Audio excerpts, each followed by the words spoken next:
একটা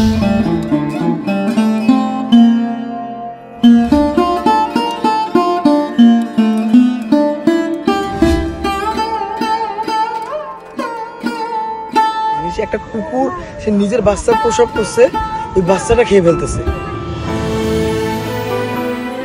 পৃথিবীর অন্যতম অবলা প্রাণী কুকুর। সেন্ট মার্টিন দ্বীপের কুকুরগুলো খুব অসহায়। মানুষের সহায়তায় বেঁচে থাকা এই প্রাণীগুলো খাবারের জন্য তাকিয়ে থাকতো সবসময়।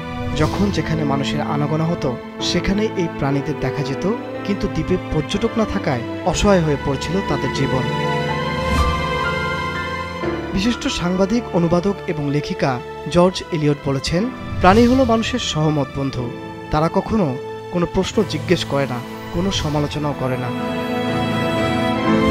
সরকারি কড়াকড়ি আরোপের পর কক্সবাজার সেন্ট মার্টিন দ্বীপে পর্যটকদের আনাগোনা নেই বললেই চলে।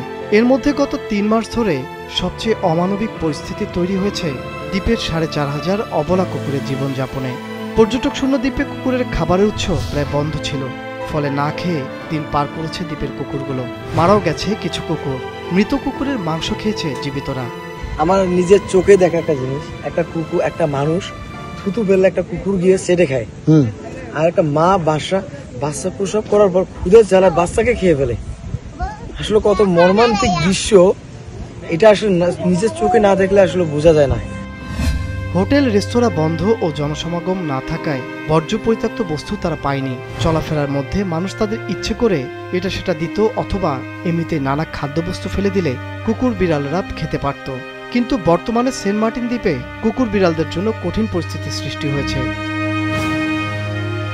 বিভিন্ন গণমাধ্যমে এমন খবর উঠে আসার পর সম্মিলিত প্রাণী রক্ষা পরিষদ নামে একটি বেসরকারি স্বেচ্ছাসেবী সংগঠন কুকুরের জন্য খাবার নিয়ে দ্বীপে পৌঁছেছেন, যেখানে অনেক সাধারণ মানুষের পাশাপাশি অভিনেতা নিলয় আলমগীর, তানিয়া বৃষ্টি, হিমিসহ ঢাকার বিনোদন জগতের অনেক তারকারা আর্থিক সহযোগিতা করেছেন। তবে বর্তমানে খাবার ও চিকিৎসা সেবা পাওয়ার পরে সুস্থ হতে শুরু করেছে দ্বীপের এই অবলা প্রাণীগুলো, এমনটাই জানিয়েছেন সংগঠনের দলনেতা আব্দুল কাইয়ুম। আসুন সব ধরনের প্রাণীর প্রতি সদয় ও স্নেহশীল হই, তাদের জন্য ভালোবাসা, মমতা লালন করি, প্রকৃতির সৌন্দর্য রক্ষায় মনোযোগী হই। মাছরাঙ্গা নিউজ ডেস্ক।